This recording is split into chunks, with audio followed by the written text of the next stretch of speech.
Salut à tous, on se retrouve donc pour une nouvelle vidéo. Mais juste avant de commencer, j'aimerais avoir une grosse pensée pour toutes les victimes ainsi que leurs familles suite au tragique événement du 13 novembre 2015. Euh, pour tout vous dire, je devais faire cette vidéo le soir du drame, juste après le match France-Allemagne. Mais avec tous ces événements, j'avais plus vraiment la tête à faire une vidéo et au catch. Voilà, donc le 13 novembre était une date noire pour les fans de catch, car le 13 novembre 2015, ça faisait 10 ans que Eddie Guerrero était décédé. Mais maintenant, ça sera une date noire pour la France, malheureusement, suite à ce tragique événement. Voilà. Bon, maintenant, vu qu'on a mis ça de côté, voilà, donc cette vidéo est donc une nouvelle review, comme vous avez dû le voir dans le titre. Et c'est le coffret 3 DVD Randy Orton, The Evolution of a Predator. Donc je vais vous donner mon avis sur le catcheur. Voilà, comme vous le savez sûrement si vous me suivez depuis quelques temps, Randy Orton est le premier catcheur que j'ai vraiment adoré. Voilà, car j'ai commencé à regarder le catch en 2009. C'était une période de sa carrière où il était au sommet de son art. Voilà, moi j'ai vraiment adoré son côté instable et ingérable, qui peut même fracasser la tête de son patron. Bon, à l'époque c'était une storyline, mais je le savais pas et je trouvais ça vraiment énorme quand il pouvait faire ça, même si c'était, j'ai su bien plus tard que c'était une storyline. Et voilà, mais même j'adore son style de catch, qui je peux le comprendre. Il a un style très lent, mais il installe des fois un faux rythme dans les rencontres, mais, mais il peut amener aussi beaucoup de vitesse et de folie. Et d'ailleurs, il nous sort aussi, moi j'adore la prise de finition, le RKO, voilà, et puis des fois il nous en sort des vraiment énormes. Et voilà, donc c'est pour ça que personnellement j'adore Randy Orton. Voilà. Donc on va attaquer la review avec le disque 1, qui est un documentaire. Alors j'ai vraiment adoré ce documentaire. J'ai bien aimé le fil rouge tout au long du documentaire, où ça parle de la rivalité avec CM Punk à WrestleMania 27. Voilà, sinon j'ai vraiment trouvé ce documentaire très bon, où ils n'ont pas occulté ses problèmes de drogue, euh, qui sont, je trouve, très importants, car ça, voilà, ça fait partie de son histoire et de son évolution. Voilà, oui, d'ailleurs il nous raconte que sa femme lui a sauvé la vie un soir quand il a fait une overdose. Je crois que c'était au somnifère si je me rappelle bien. Ouais, je crois que c'était au somnifère. Voilà. J'ai bien aimé aussi le passage sur les Marines. Voilà, où il nous explique aussi ne pas s'attendre du tout à ça quand il avait signé pour rentrer dedans. Et qu'il avait tout fait d'ailleurs pour se faire virer. Et qu'il fera finalement de la prison. Car il avait refusé d'obéir à un ordre. Donc voilà, ça parle beaucoup de sa vie en général, mais ça parle aussi beaucoup de catch.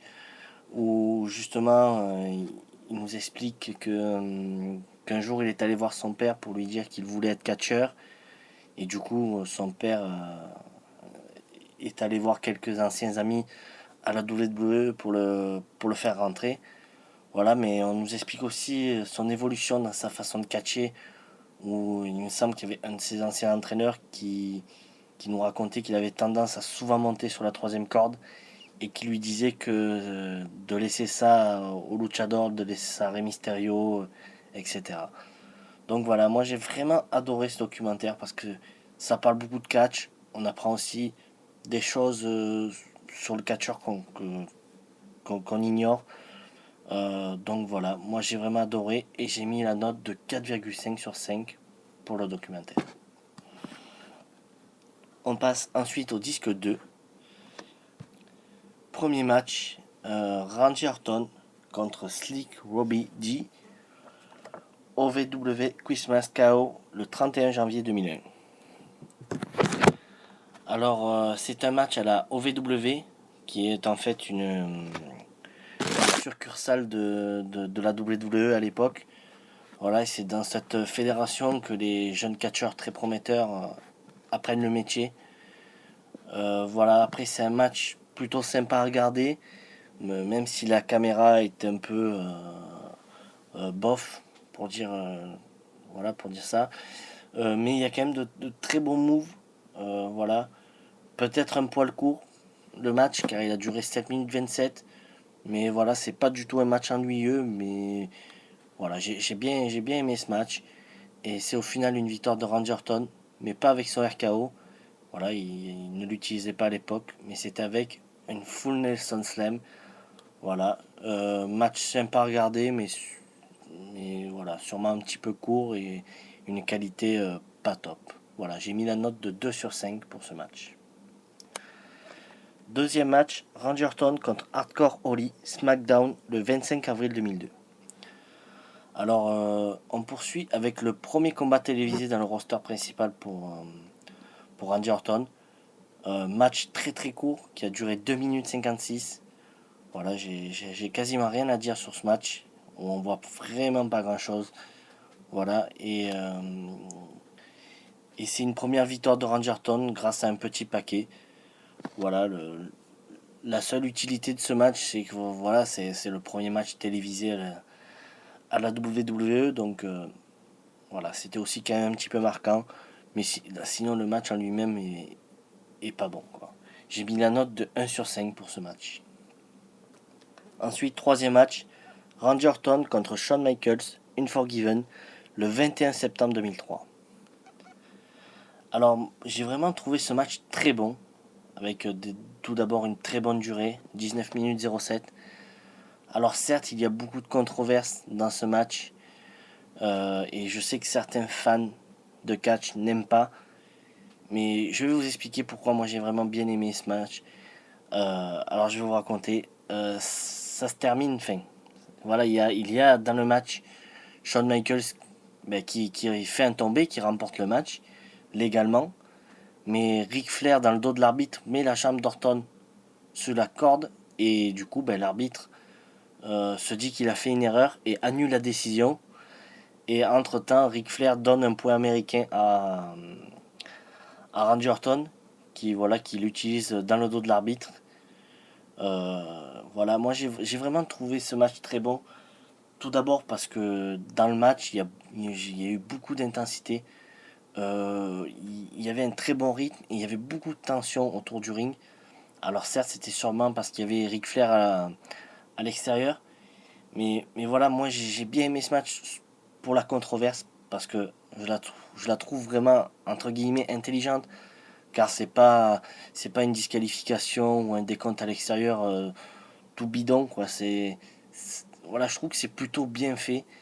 Voilà, et c'est justement des fins pour ça que j'adore l'évolution. Alors moi, ce qui me fait rire avec certains fans, c'est que certains adorent quand c'était Eddie Guerrero qui le faisait, mais pas quand c'était les autres. Voilà, moi, quand c'est des fins comme ça, où je trouve que c'est plutôt bien fait, euh, où c'est entre guillemets crédible, ou enfin, c'est pas une, un décompte à l'extérieur ou une disqualification, moi personnellement ça me va. Voilà, donc c'est une victoire de Randy Orton avec l'aide d'un point américain fourni par Ric Flair. Voilà, j'ai trouvé ce match très bon, pas exceptionnel, mais j'ai trouvé très bon. Et j'ai mis la note de 3,75 sur 5 pour ce match. On poursuit ensuite, quatrième match. Match pour le championnat intercontinental. Randy Orton contre Rob Van Dam, Armageddon, le 14 décembre 2003. Alors, on poursuit avec un bon match. Un match d'une durée de 18 minutes. Voilà, je l'ai vraiment trouvé bon. Avec un bon rythme. Un rythme assez rapide. De très beaux moves. Que ce soit Rob Van Dam ou Orton, j'ai vraiment trouvé ce match très intéressant. Voilà, et c'est au final une victoire de Randy Orton avec son RKO, mais avec toujours un Ric Flair qui rôde autour du ring pour aider Orton et surtout déconcentrer l'adversaire. Voilà, j'ai mis la note de 3,5 sur 5 pour ce match que j'ai trouvé bon. Voilà, j'ai trouvé très bon. On poursuit ensuite au match suivant. Match handicap tag team. Randy Orton, Nature Boy Ric Flair et Batista contre The Rock et Mick Foley. WrestleMania 20, le 14 mars 2004. Alors, on poursuit avec un très bon match. Voilà, j'ai un match d'une bonne durée, 16 minutes 55. Je l'ai trouvé vraiment très bon, avec un très bon rythme et assez peu de temps mort dans ce match. Il y a énormément de folie, je trouve. Même si en même temps, on peut dire qu'il y a beaucoup de monde autour du ring, ce qui multiplie les interventions et fait que on, on reste concentré à fond dans ce match. Voilà, et j'ai trouvé qu'il y avait vraiment de très beaux moves. Voilà, j'ai trouvé ce match très très bon. Et c'est au final une victoire de l'évolution avec un RKO de Randy Orton en 16 minutes 55. Voilà, et j'aime vraiment ce match parce que ça a donné à l'époque une grande visibilité à des catcheurs comme Batista et Orton qui étaient des petits jeunes à l'époque. Et c'était vraiment une très très belle victoire de les faire gagner face à The Rock et Mick Foley. Voilà, j'ai vraiment trouvé, en plus la victoire est significative, donc voilà, moi je trouve que c'est un très bon match. J'ai mis la note de 4,25 sur 5 pour ce match. On passe ensuite au match suivant. Match sans prise interdite dans lequel le tombé peut se faire n'importe où ou pour le championnat intercontinental. Randy Orton contre Mick Foley, Backlash le 18 avril 2004. Alors on poursuit avec un match que je trouve vraiment très très très très bon. Je trouve vraiment assez énorme. Match vraiment extrême, on ne peut pas dire autre chose. Voilà, si vous êtes plutôt sensible et que vous craignez les coups assez violents, je vous conseille pas ce match. Voilà, qui est vraiment violent, je trouve. Voilà, il y a pas mal de sang, il y a divers objets comme des punaises. Voilà, moi j'ai vraiment adoré ce match hardcore qu'on voit malheureusement plus actuellement à la WWE.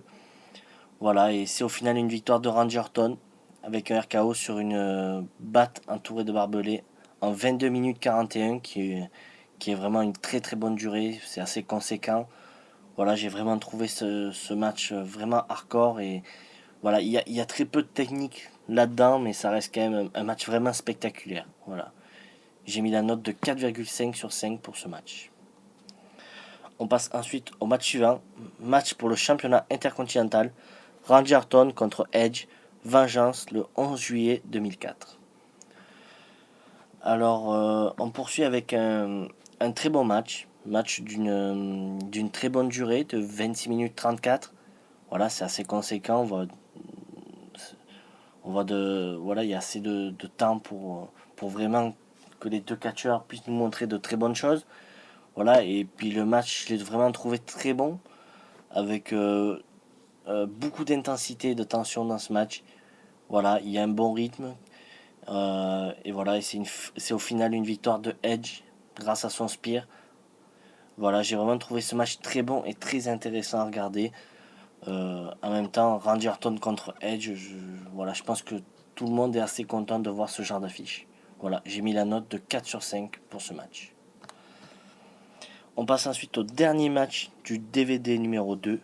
Match du cercueil handicap, Randy Orton et Cowboy Bob Orton contre The Undertaker, No Mercy, le 9 octobre 2005. Alors, on poursuit avec une stipulation que voilà, je vais le dire, j'aime pas trop. Bon, alors c'est pas horrible comme match, mais j'ai vraiment du mal à accrocher à ce genre de match. Euh, voilà, parce que ça va dans le cercueil, puis ça ressort.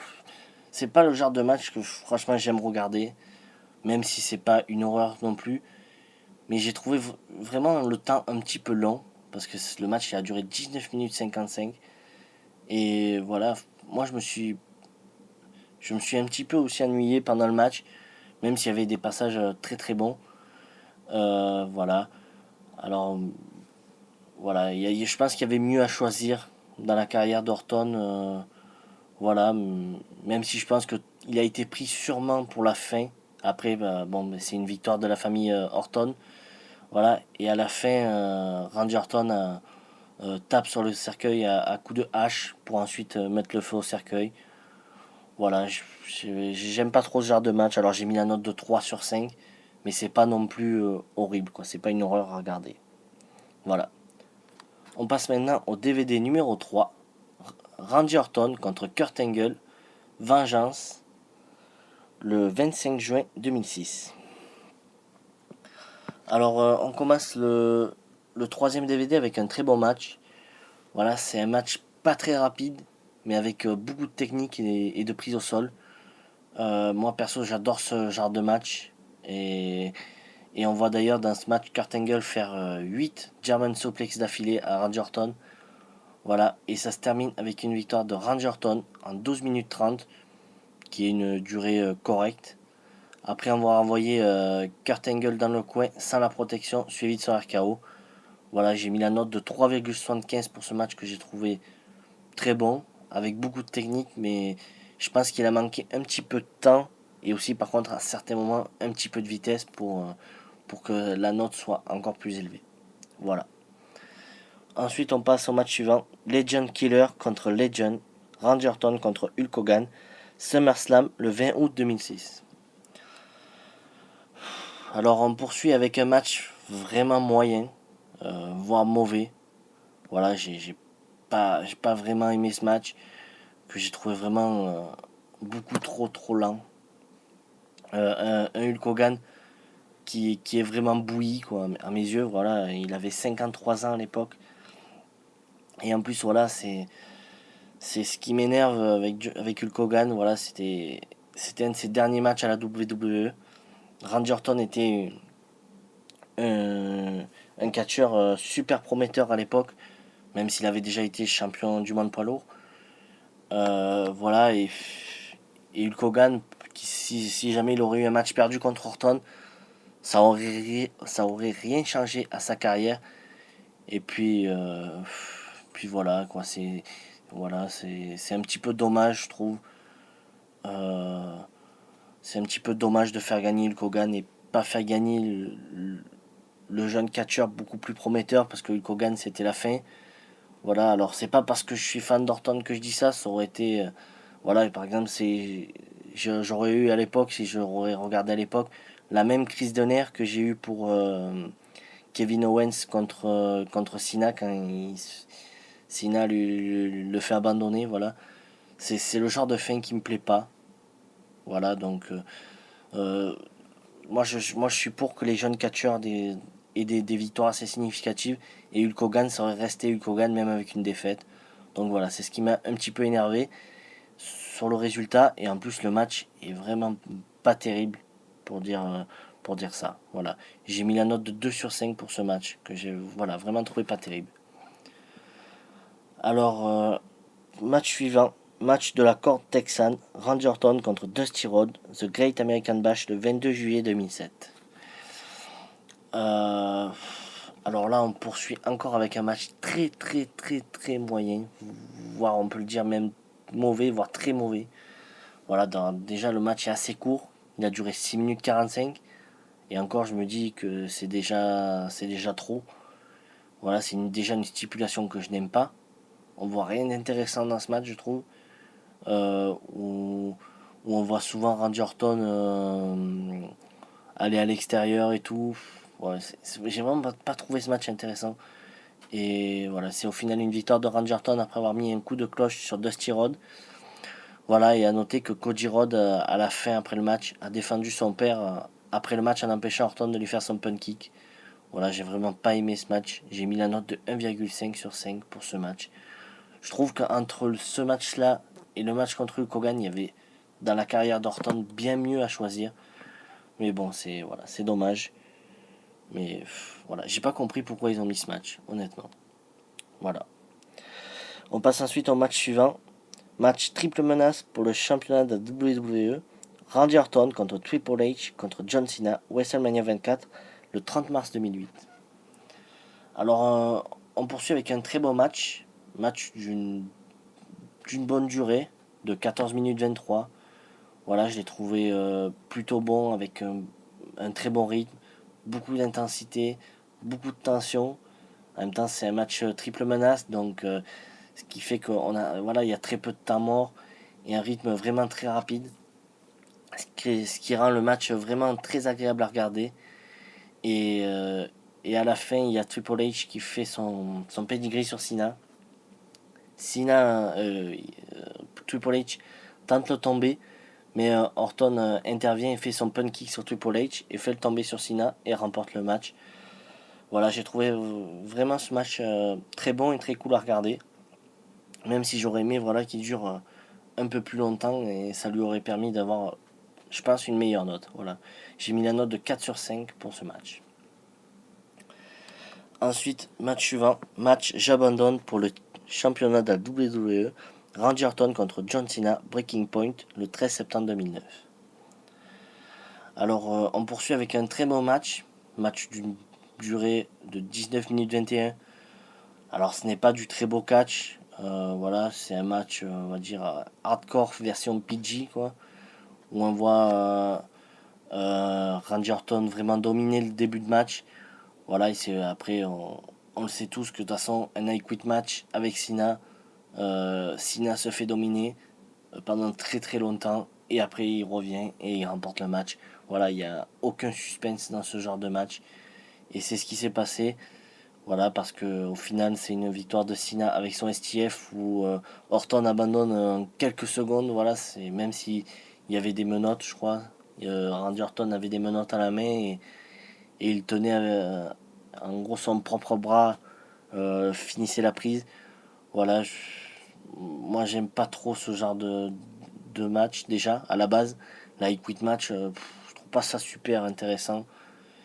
Voilà, mais et en plus avec Sina c'est quasiment toujours la même chose.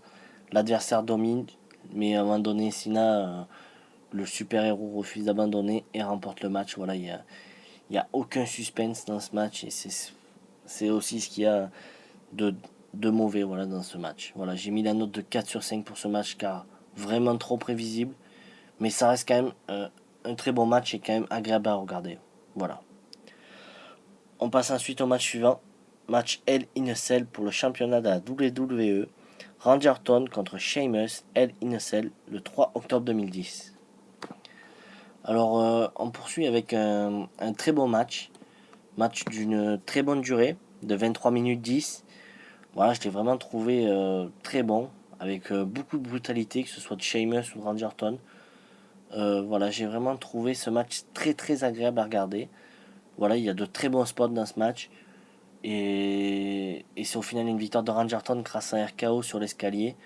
Voilà, j'ai vraiment trouvé ce match très très bon et très intéressant à regarder. Voilà, j'ai mis la note de 4,25 sur 5, qui est une très bonne note pour un très bon match. Voilà. On passe ensuite à l'avant-dernier match du coffret, Randy Orton contre CM Punk, WrestleMania 27, le 3 avril 2011. Alors on poursuit avec un très bon match d'une bonne durée de 14 minutes 01. Voilà, j'ai vraiment trouvé bon, avec pas un rythme très élevé, car il y a beaucoup de technique dans ce match. Voilà, un CM Punk qui s'acharne sur la jambe d'Orton. Mais moi, ce genre de match, je les trouve très intéressants à regarder. Voilà, et c'est au final une victoire de Randy Orton grâce à un RKO vraiment énorme. Voilà, c'est le match à WrestleMania qui met fin à la rivalité qui était un fil rouge dans le documentaire. Voilà, c'est un très bon match, mais je pense qu'il aurait pu avoir une meilleure note si déjà il y avait eu une ceinture en jeu et si le match avait été un peu plus long. Mais pour que le match soit un peu plus long, il aurait fallu qu'il y ait une ceinture parce qu'un match simple n'aurait pas pu avoir beaucoup plus de temps, surtout à un WrestleMania. Voilà. J'ai mis la note de 4 sur 5 pour ce match que j'ai quand même trouvé très bon.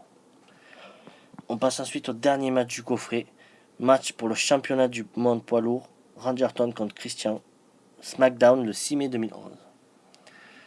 Alors, on poursuit avec un très bon match. Match que je trouve un peu court. Match qui a duré 9 minutes 53. Mais voilà, qui est sûrement dû aussi aux coupures pub, pardon. Et voilà, mais je l'ai vraiment trouvé très bon. Voilà, avec un bon rythme, on voit de bonnes choses. Mais je vois pas trop l'utilité de ce match. Voilà, c'est au final une victoire de Randy Orton grâce à un RKO vraiment assez spectaculaire. C'est peut-être sûrement pour ça qu'il a été mis. Mais bon, pourquoi mettre un match SmackDown juste pour une victoire d'un titre? Voilà, je trouve ça un peu étrange parce qu'il y avait quand même d'autres choses dans la carrière à Randy Orton comme match. Voilà, et je pensais qu'ils auraient mis des matchs sur la rivalité contre les McMahon. Voilà, mais non. Voilà, mais j'ai mis la note de 4 sur 5 pour ce match car le match reste très bon. Mais voilà. Donc, mon impression sur ce coffret. Alors, j'ai vraiment aimé ce coffret. Voilà, c'est aussi parce que c'est déjà une superstar que j'adore. Bon, après, moi j'ai vraiment adoré le documentaire. Il y a de très bons matchs. Voilà. Mais il y a aussi quand même deux trois mauvais matchs. Voilà. Enfin, surtout, il y en a deux qui sont vraiment évitables à mettre. Et voilà, je trouve ça assez incroyable de mettre ce genre de match dans ce coffret, alors que dans la carrière d'Orton, il y a vraiment pas mal de très très bons matchs, surtout à l'époque 2009, où au final, ils y mettent qu'un seul match. Et c'est un match que je trouve quand même pas le meilleur de l'année 2009 qu'il avait fait. Voilà, même si voilà, j'ai mis la note globale pour ce coffret de 3,75 sur 5, qui est quand même un très bon coffret. Mais c'est vrai que quelques notes massacrent un peu le coffret. Et aussi le fait qu'il n'y ait pas de match 5 étoiles aussi à mes yeux. Voilà, ça fait un petit peu baisser. Mais ça reste quand même un très bon coffret. Voilà. Donc voilà, c'est fini pour cette review. J'espère qu'elle vous aura plu. La prochaine review sera le coffret ROH sur Cesaro. J'ai déjà regardé le premier DVD, il faut que je regarde le deuxième. Et ma prochaine vidéo, ben, ça sera ma vidéo pronostic pour les Survivor Series 2015. Voilà, ben moi je vous dis à la prochaine pour une nouvelle vidéo. Ciao ciao.